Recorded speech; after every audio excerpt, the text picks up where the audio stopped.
साईराम.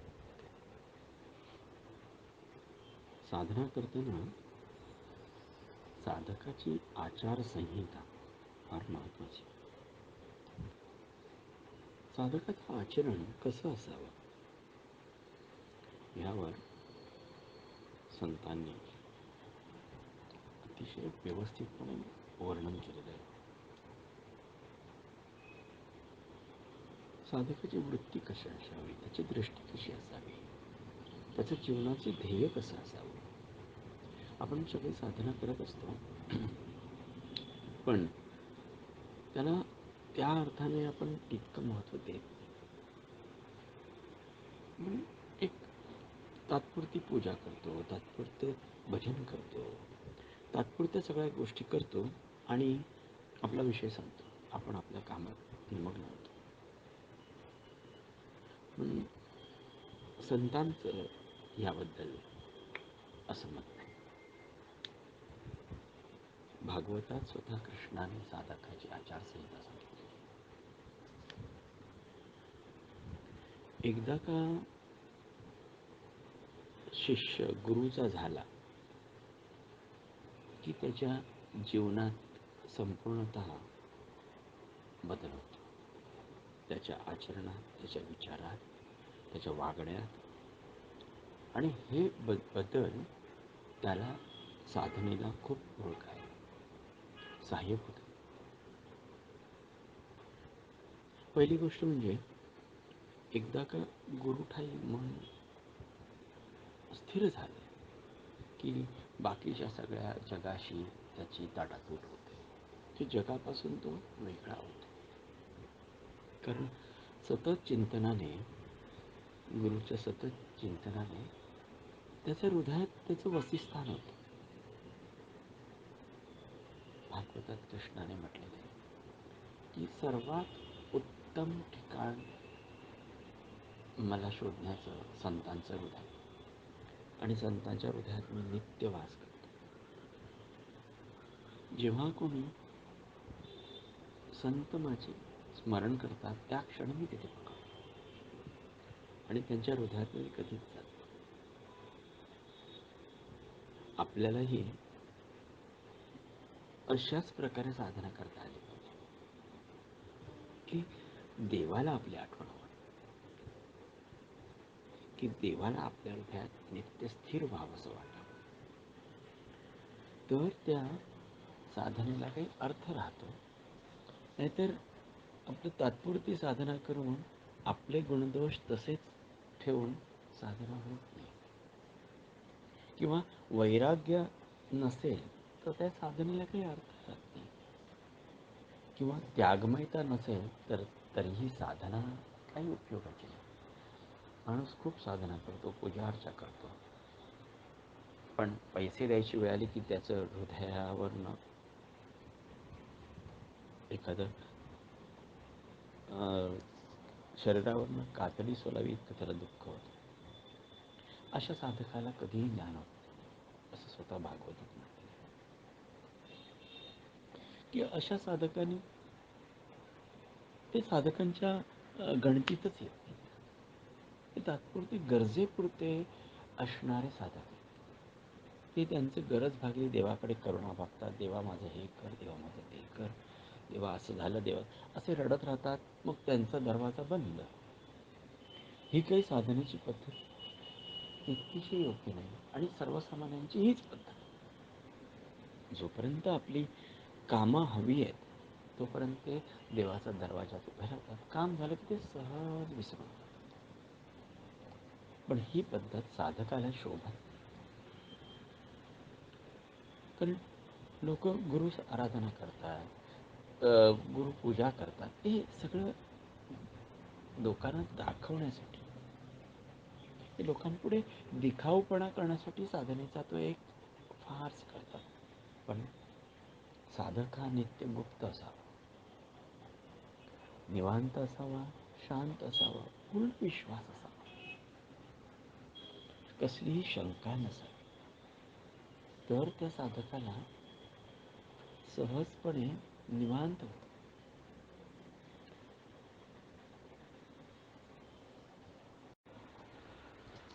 तर साधकाने कसं असावं, त्याचे काही जीवनशैली असावी का, त्याची जीवनशैली कशी असावी, त्याचा जीवन दृष्टिकोन कसा असावा. पहिली गोष्ट म्हणजे हृदयात परमेश्वर स्थिर झाला की चित्त तिथे नित्य स्थिर असावं. म्हणजे सकाळी उठल्यापासून म्हणजे रात्री झोपतानाच त्याच्या आश्रयात आपण झोपलो आहोत त्याची खात्री ठेवावी. कुठलेही विचार डोक्यात येऊ देऊ नये. म्हणजे सकाळी उठताना त्याच्या स्मरणात आपल्याला जाग येते. त्याच्या चरणकमलाची जादू एवढी प्रचंड आहे, ज्याने जी अनुभवली त्यालाच त्याची माहिती वे. किंवा जिथे सद्गुरू चरण दिसलं की ते सगळं विश्वच बदलून जातं. त्या गुरुचरणाची महती इतकी आहे, पण आपण मनुष्य इतके इतर गोष्टीत गुंतलेला असतो की आपल्याला ते कळत नाही. पण तुम्हाला दिव्यत्वाचा गुरु प्राप्त झाला, पण त्या गुरुला आपल्या हृदयात कसा स्थिर, ते आत्मा अनुसंधान कसं स्थिर ठेवायचं, त्या गुरुचरणाच्या केवळ स्मरणाने तुम्हाला त्याच्या कृपेस पात्र होता आणि तुम्ही दिव्य साधक होता. म्हणजे तुम्ही ज्या क्षणी स्मरण करता त्या क्षणी त्याचं प्रकटीकरण आहे.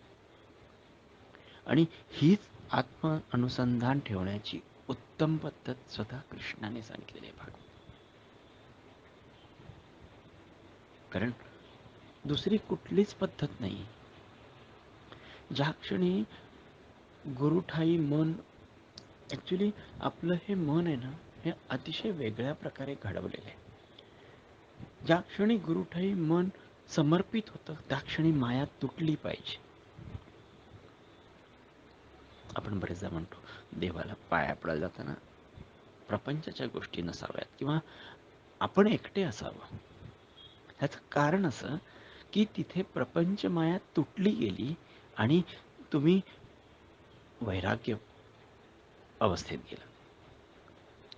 ह्या नमस्कारात इतकी प्रचंड जादू आहे की हाच तुमच्या हृदयात नित्य स्थिर होऊन तुम्हाला दिव्यत्वाच्या पायरीपर्यंत नेऊन सोडतो. दुसऱ्या कुठल्याही पूजा अर्चा ह्याच्या पुढे कमी पडते आहेत नक्की, पण ही पूजा आहे ह्याच्या पलीकडे हृदय पूजा. तुमच्या हृदयात त्याचं स्थान निर्माण हो, या व्यतिरिक्त दुसरी पूजा नाही. हृदयात त्याचं स्थान तुम्ही पाहणं आणि त्याला तुमच्या हृदयात धरून ठेवणं, आत्मा अनुसंधान म्हणतात त्याला. ते तुम्हाला जमलं की यातना विरहित व्हाल. सहजपणे चिंता मिटतील, सहजपणे काळजी मिटेल, ह्या सगळ्या सहजपणे निसंशय व्हाल. संशयच राहणार, कुठल्याही गोष्टीची खात्री असेल, शंका राहणार नाही. अशी मनोवस्था झाली पाहिजे तुमची. काही तुम्हाला कुठली शंका असता का म्हणे, हे असं आहे का, हा देव आहे का, अशी शंका आली की त्या क्षणी तो अदृश्य होतो.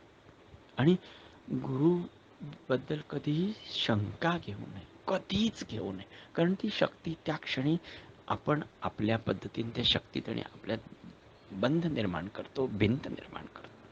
असं कधीही असतं. शंका आली की तुमचं नातं संपलं त्या क्षणी.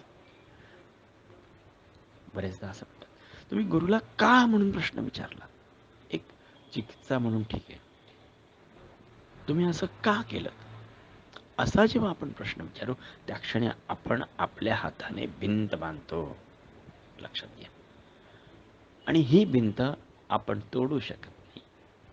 पण आपल्याला शंका आली, हे असं का, हे असं का म्हणतायत, ह्याचा अर्थ गुरु हा शक्तीचा एक गोलक आहे, तेजो गोलक आहे. कारण गुरुने खूप साधना करून दिव्यत्वात पदार्पण केलं केव्हा तो त्या अवस्थेत आहे दिव्य. कारण गुरु म्हणजे साक्षात परमेश्वरच आहे. हे परम सत्य आहे, हृदयात गाठ बांधून ठेवायची, अजिबात त्यात चुकायचं नाही, अजिबात चुकायचं नाही. जराही चुकायचं नाही. तो भाव निसंशय असावा. म्हणजे सकाळी जाग आल्यानंतर आपण विसरलेलो असलो तर नाम सुरू करावं आणि सतत नाम घेत राहावं. कृष्ण म्हटला की जो सतत नाम घेतो त्याच्या सर्व गोष्टी मी पाहतो. तुम्ही नामस्मरण कराल की आपोआप दोष झडून जातील, आपोआप चिंता मिटतील, आपोआप सगळ्या गोष्टी आपोआप अनुसंधान लागेल. नामस्मरण मोठ्याने घ्या, म्हणजे नामस्मरण करताना दुसरे विचार त्यात जोडले जात नाही. अनुसंधान ठेवून नाम घ्या. तुम्ही तुमचं आन्निक उरका तेव्हा नाम चालू राहू द्या. तुमचं जे काही आन्निक आहेत, तुमच्या ज्या काही गोष्टी तुम्हाला आवडायच्या त्या नामस्मरणात करता. हा तुम्हाला मी अमृत योग सांगतोय, लक्ष देऊन ऐका. तो नीटपणे आत्मसात करा. नामाला अजिबात सोडायचं नाही. नाम घेतलं की गुरुचरण दिसले पाहिजे. इतकी प्रीती गुरुचरणावर असलीच पाहिजे, तर साधक म्हणण्यास योग्य आहात. नाहीतर नाही म्हणणार मी तुम्हाला साधक. गुरुवर इतकी प्रीती असावी की ध्यानी मनी स्वप्नी दुसरा रंगच दिसू नये. गुरुरंगात नित्य रंगलेला असावा, तर तो साधक. तुमचा आन्निक ओळखल्यानंतर कुठलाही पदार्थ ग्रहण करताना त्यातलं चैतन्य अनुभवावं आणि कसलीही तक्रार न करता तुमचं अन्न ग्रहण करावं. आरोग्य नीट ठेवावं, नित्य व्यायाम करावा. कारण गुरुच्या सेवेत कुठेही कमी पडायचं नाही, म्हणून तुम्हाला व्यायाम करायचा आहे. तुमचं आरोग्य नीट असेल तर तुम्ही त्याच्यासाठी उभे राहू शकाल, त्याच्या कार्यासाठी हातभार लावू शकाल. कारण त्याचं कार्य हे दिव्यत्वाचं कार्य आणि त्यात तुमचा सहभाग असेल तर तुमचं जीवन सफलच झालं. त्यामुळे आरोग्य नीट ठेवावं. स्वतः कधी स्वतःला आत्मलांछना करूच नाही की मी अशी आहे, मी असा आहे, मी वाईट आहे, माझ्यामुळे असं नाही. अशी आत्मलांछनेची सवय लावून आणि शिवाय दुसऱ्यालाही तशी लांछना लावू नयेत. दुसऱ्याला कधीही दोष देऊ नयेत. तुमच्या अपयशात दुसऱ्याला दोषी ठरवू नका. जे काही तुमच्या भाग्याचं आहे ते तसंच मिळणार. तुमच्या जीवनात तुमचा जो साथीदार आहे, तुमची जी अर्धांगी आहे, तुमचे जो पती आहे, त्याला तितक्याच गुरुप्रसादाप्रमाणे स्वीकारा. तरच तुम्हाला शांत राहता येईल. प्रत्येक वेळेला माझंच बरोबर आहे असं म्हणूच नका, कारण तुम्ही गुरुतत्वात असल्यावर असं म्हणता येणार. कुटुंबातल्या प्रत्येक व्यक्तीची खबरबात घ्या. कोणाच्याही विषयी कारण नसता मनात द्वेष ठेवू नका. कोणाच्या विषयी मागून अपशब्द बोलू नका. हे निक्षून हृदयाला, कारण ज्या क्षणी तुम्ही ह्या चुका कराल त्या क्षणी तो हृदयातला देव जाणार. तो अतिशय नाजूक आहे.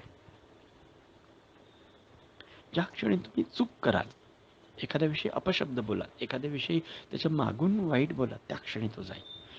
किंवा एखाद्याची स्पर्धा केलीत साधनेत, अशी तुमच्या मनात शंका आली तरी तो जातो. हा जो सद्गुरू हृदयात वसलाय ना, तो अतिशय नाजूक आणि हलका आहे. त्याला अजिबात चुका चालत नाहीत.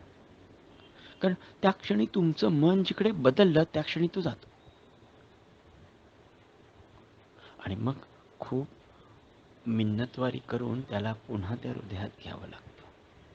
आणि असं बरेचदा होतं आयुष्यात आपल्याकडून बऱ्याच, कारण इतक्या वर्षांच्या जडलेल्या चुका त्या जाता जात नाही. तुम्हाला खूप प्रयत्न करावे लागतात.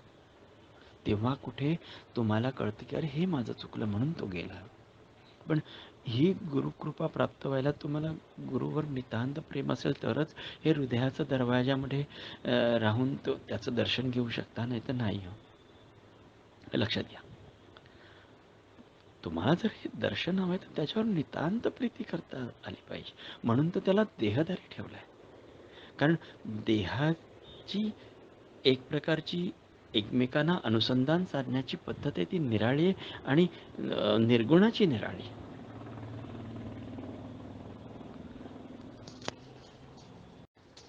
निर्गुणाची जी पद्धत आहे ती सद्गुरू शिकवतो की निर्गुणाला देव कसा अनुभवायचा.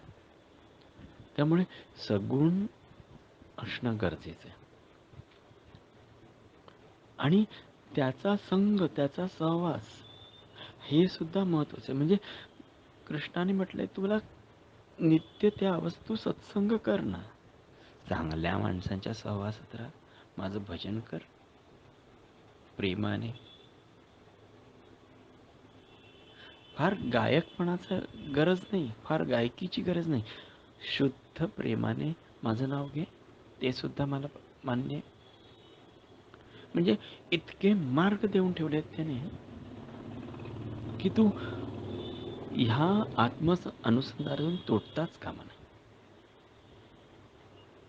बरं, नंतर कोणाचा द्वेष, संताप आणि राग हा तुमचं फार नुकसान करतो. म्हणजे तुमचा जोपर्यंत अहंभाव संपत नाही तोपर्यंत संताप आणि राग येत राहतो, येत राहतो, येत राहतो. ह्याच्यामुळे झालं, ह्याच्यामुळे झालं. तुझ्या प्रारब्धात जे आहे ना ते आनंदाने घे, त्याचा तसा स्वीकार कर, न तक्रार करता. सुंदर संताप आणि राग त्या गुरुचरणाला पटकन आपण दूर करतो. संताप राग दूर झाल्याशिवाय तुम्हाला त्याच्या पायरीवर सुद्धा उभं राहता येत नाही. आणि त्यासाठी तुम्हाला नित्य स्वतःला शांत ठेवावं लागतं. त्यासाठी नामस्मरण रूपी एक दिव्य जे अमृत आहे नामस्मरण, याच्या इतकं दुसरं कुठलंच नाही आहे अमृत. म्हणजे तुम्हाला सतत जागृत ठेवतात की नाही ही चूक करायची. आतून आवाज आला पाहिजे आणि धर्म हा आतून प्रकटला पाहिजे. धर्म वाचायची गरज नसते. गुरु ठाई ज्याचं हृदय आहे त्याला धर्माच्या मी आता काय करू, मी आता कसं वागू हे विचारायची गरज नाही. धर्म आतून प्रकटला नाही म्हणजे काहीतरी कमी. हा धर्म मी काय वागायचं, मी कसं करायचं हे जोपर्यंत कळत नाही तोपर्यंत अनुसंधान लागलंच नाही ना. देवा माझ्यावर कृपा कर, देवा माझ्यावर पाऊस पाड, देवा कृपेचा वर्षाव कर, एवढं करून नाही होत ना. आणि तुम्हाला ह्या आत्मानुसंधानात कायम राहायचं आहे. तात्पुरती पूजा केली, पूजा तरी कशी करता? ऐका, पूजा करताना त्याला प्रेमाने बोलावणं. तिकडे आधण ठेवलंय आणि इकडे पूजा करताय, तिकडे पाणी लावलंय, अशी पूजा कधीच त्याला नाही पोचणार. सगळं बंद करा आणि पूजेला बसा. पूजेला एक वेळ ठेवा, कारण तो तुमची वाट बघतो हे तुम्हाला कळायला तुम्हाला नित्य नियमाने त्या वेळेवर पूजा केली पाहिजे. तो जेव्हा वाट बघतो ना तुम्ही येण्याची, तुमच्या पूजेची, तेव्हा तुमची पूजा साध्य होते. आगच्छ देव देवश असं म्हटल्यावर हृदय भरून आलं पाहिजे. आगच्छ देव देवेश तेजो राशे जगतपती असं म्हटल्यावर गुरुचा स्पर्श जाणवला पाहिजे, त्याचे चरणकमल दिसले पाहिजे, तर तो पूजेला हजर याची जाणीव होईल. हृदय उचंबळून होऊन डोळे पाणावले पाहिजेत त्याच्या प्रेमाने, त्याच्या आठवणीने, तर तो आल्याची जाणीव. नाही तर कसं इकडे पाणी ओतायचं, दूध ओतायचं पादुकांवर आणि फुलं टाकायची असं नसतं. असं करून कधी साधना होतच नाही. भाव म्हणायचे, तुम्ही जेव्हा त्याला भक्तीने आणि प्रेमाने बोलवाल तेव्हा तो येईल आणि तेव्हा तो तुमची पूजा स्वीकारेल. ह्या गोष्टी तुम्हाला निक्षून करता आल्या पाहिजेत. कारण बऱ्याचशी लोकांना पूजा या प्रकार विश्वासच नाही. अरे पण तुझ्या गुरुवर विश्वास आहे ना. बरेचसे लोक म्हणतात आम्हाला पूजा जमत नाही. तुला जोपर्यंत हृदय फुलत नाही, गुरुचा स्पर्श कळत नाही. काही लोक कर्मयोगी असतात, त्यांना वाटतं आपण कर्म करावं, मला पूजा जमत. अरे पण तुझ्या गुरुवर प्रेम करायला कशाला पूजा करायला हवी? त्यासाठी वेगळी पूजेची काही गरज नाही. पण तुला त्याला प्रेमाने साथ घालता यायला पूजा शिकायला हवी ना. म्हणून या गोष्टी गरजेच्या. कारण देवाने माझ्याकडून या सगळ्या गोष्टी जाणीवपूर्वक करून घेतल्या, म्हणून मी या गोष्टी तुमच्यापुढे मांडू शकतो.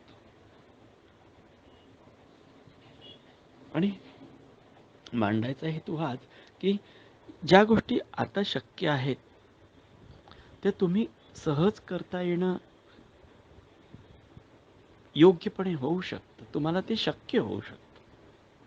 कारण आयुष्य गेलं तरी तुम्हाला तुमचा संसार जरी नीट करायचा आहे ना, समजा तुम्हाला तशी फार गरज नाही देवाची, पण संसार जरी नीट करायचा आहे तरी तुम्हाला शांत राहणं, संताप न करणं, त्रागा न करणं, ह्या गोष्टी तरी शिकल्याच पाहिजेत ना.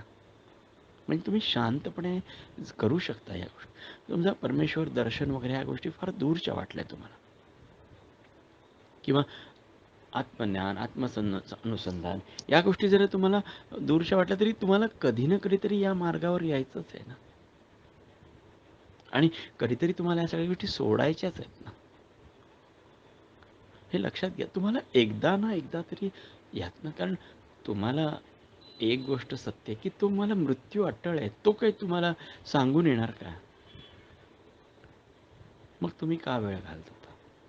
म्हणजे बऱ्याचशा लोकांना मित्रांबरोबर गप्पा मारायला आवडतात, बऱ्याचशा लोकांना फिरायला आवडतं. अरे पण तुझ्या आत्मकोशात राहून कामं कर ना. इतकं सोपं असतं. म्हणजे या गोष्टी करणं खूप गरजेचं आहे प्रत्येक जीवाला. कारण जेव्हा तुझी अवस्था तुला कळेल तेव्हा नित्य आनंद भरून राहिलाय, तू दिव्यत्वात आहेस ह्याची जाणीव तर राहील तुला. त्यामुळे अन्न ग्रहण करताना त्याचा प्रसाद तुम्हाला त्या आस्वादाचा, म्हणजे त्या अन्नाशी एकरूप होता आला पाहिजे. जेव्हा अन्नाशी एकरूप व्हाल तेव्हा तुम्ही तक्रार करणार नाही आणि अन्नाचा कधीही अपमान करू नका. कारण तोच आहे त्याच्यामध्ये. बऱ्याचशा लोकांना जेवणावर कटकट करायची, त्रागा करायची सवय असते. त्याची काही गरज नाही. देवाने दिलाय ते स्वीकारा. म्हणजे हा देह परमेश्वराने दिलाय. त्याला तुम्हाला समजा तुमचा अहंकार कशाला? अन्न परमेश्वराने दिलंय. करणाऱ्या माणसाने त्यासाठी खूप मेहनत घेतली आहे. म्हणजे तुम्ही अन्न ग्रहण कराल तेव्हा त्या दिव्यत्वाचा आनंद आला पाहिजे तुम्हाला. कारण तुमचं पाणी ग्रहण कराल तेव्हा आनंद मिळाला पाहिजे. ह्या सगळ्या गोष्टी जीवनातल्या फार महत्त्वाच्या. अंघोळ करताना त्याचा सहवास मिळाला पाहिजे. म्हणजे त्याच्या व्यतिरिक्त काहीही रीत नाही ह्याची जाणीव आली तर साधना करू शकता. तो कुठेतरी देवळात आहे आणि मी इकडे, असं नाहीये. तो नित्य तुझ्या हृदयात बसतो. थोडं ह्याच्यापेक्षा सुंदर मला मंदिरच नको. कृष्ण म्हणतो एवढं हृदय मंदिर साधकाचं भक्ताचं मला आहे, ह्याच्याशिवाय मी कुठेच सापडणार नाही तुम्हाला. ती मंदिर आणि हे राहतील दूर. म्हणून तुम्ही स्वतःला बदलणं हीच खरी साधना आहे. पुढच्या वेळेला आणखीन जे काही नियम आहेत ते पुन्हा सांगेन, नंतर सांगेन. कारण दिवसभरातल्या सगळ्या गोष्टी, आता आपण ब्रेकफास्ट करतो तोपर्यंत तुम्ही ह्या गोष्टी आत्मसात करायचा प्रयत्न करा. लबाडी करू नका, फसवू नका, कोणाशी खोटं बोलू नका, कोणाच्या मागू नका, हे नियम पाळा. स्वतःचं आरोग्य चांगलं करा, शरीर चांगलं करा, उत्तम अन्नग्रहण करा, शरीर स्वच्छ ठेवा, गबाळे असू नका. ह्या गोष्टी, भक्त म्हणजे गबाळा आणि बावळट नाही, हे लक्षात घ्या. नेहमी कसं तरी आपलं राहावं आणि कसं तरी करावं, ते भक्ताचं लक्षण नाही. भक्ताचं लक्षण हे नीटनेटकं, व्यवस्थित, आणि तुम्ही साधनाही गुप्त करा. तुमच्या साधनेचा अवडंबर होऊन कोणाला कळता कामा नये.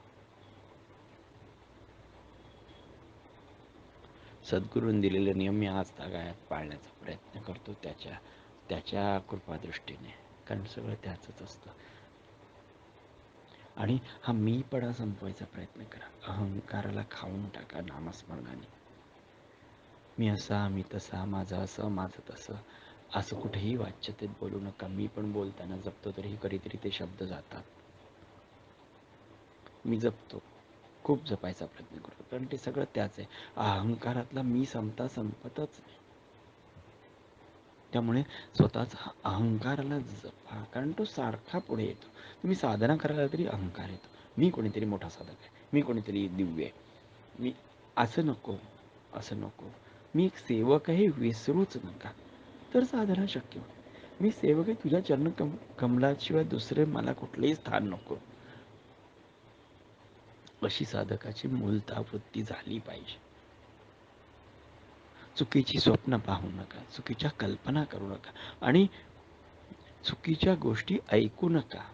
साधक दुसऱ्या साधकांबरोबर गप्पा मारू नका, दुसऱ्या साधकांना काही सजेशन देऊ नका. आपल्या लोकांना खूप सवय असते, ही पोस्ट टाक, ती पोस्ट टाक, बाबा असं म्हटले, बाबा तसं म्हटले. प्रत्येकाला बाबांनी म्हटले त्यावेळी वेगळं हे लक्षात घ्या. बाबांनी ह्याच्याबद्दल असं म्हटलंय, बाबा अरे तुझी क्षमता किती आहे बाबांनी काय म्हटलंय समजायची. तुमच्या सद्गुरूंनी कुठल्या वेळेला काय म्हटले त्या माणसासाठी म्हटलं असेल, सगळ्यांना ते लागू होत नाही. बरेचदा पोस्ट असतात, असं केलं बाबांनी, असं उत्तर दिलं. बाबांनी उत्तर कोणाला काय दिलं हे त्या माणसाच्या त्या सिच्युएशनवर, त्या वेळेवर अवलंबून आहे. ते सगळ्यांना लागू होत नाही ती मात्रा. त्यामुळे माझी विनंती आहे की तुम्ही कुठल्या पोस्ट टाकू नका. प्रामाणिकपणे विनंती. तुमच्या पोस्टना काही अर्थ नसतो. तुम्ही एक साईराम टाकता प्रेमाने, तेवढं पुरेसं आहे हो.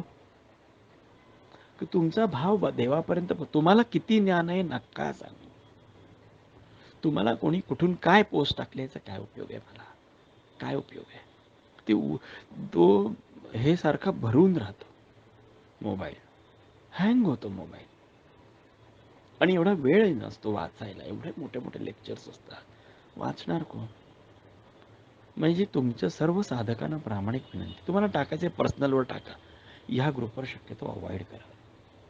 कोणाला तुम्ही ज्ञान द्यायची, शिकवायची काही गरज नाही. जो तो समर्थ आहे आपलं आपलं ज्ञान घ्यायला. म्हणून सर्व साधकांना माझी विनंती आहे, नका काही करू. साईराम करा, दॅट्स इनफ. तुम्हाला वाटलं तर करा, तेही नाही केलं तरी चालू शकतं. साईराम करा, कारण तुम्हाला ती लिंक आवडते. देवाला साईराम केलं की तुम्हाला हृदयाला आनंद होतो. सकाळी उठल्यावर असं वाटतं की आपण, आणि ग्रुपवर टाकल्यावर परत पर्सनल नका टाकू. ठीक आहे, ग्रुपवर टाकलं, बाबाला पोचलं. लक्षात घ्या, फार जपून वागायचं असतं हो जगात. कसंही जगायचं नाही. आजपासून तुम्ही जागृत होणार आहात, जागरूक साधक होणार आहात. कुठेही चुकीच्या कल्पना करू नका, कुठल्याही भावनाने दुखावू नका दुसऱ्या, आणि स्वतःही दुखावले जा, आणि स्वतःची दुःख संपवून टाका. फक्त माझे गुरुचरण हाच माझं ध्येय हे ध्यानात घ्या. बाकी सगळं विसरायचं. गुरुचरणावर प्रेम करून बघा, त्या क्षणी समाधीत जाते. नुसतं ध्यानाला लाकडासारखं बसण्यात काही अर्थ नाही. त्या गुरुचरणाला हृदयात धरून निवांत व्हा, नित्यधाम चालतं. नुसतं गुरु ध्यानाला बसला, दगडासारखा झाला, असं काहीच नसतं. आज काय ध्यान लागलं असलं काही नसतं. ध्यान बिन प्रकारच एक मानसिक तत्व किंवा सायकोलॉजिकलवर त्याला काही किंमत नाही दिली जात. ती एक मनोअवस्था आहे. एकच ध्यान, गुरुचरण कमल, ही दिव्य अवस्था आहे. एकाच्याच प्रेमात पडा, एकाच्याच मायेत पडा, ही गुरुचरण कमल. बाकी सगळं संपवा. त्याला कसलं बंधन नाही ठेवलं त्याने. कृष्णाने म्हटलेलं आहे, फक्त गुरुचरण कमल आहे, त्याला कसली बंधन आहे. बाकी सगळ्या गोष्टी मायेच्या आहेत, हे ध्यानात घ्या. सगळ्या गोष्टी मायेच्या. त्यामुळे फक्त गुरुचरण कमल हेच जीवनाचे ध्येय. साईराम.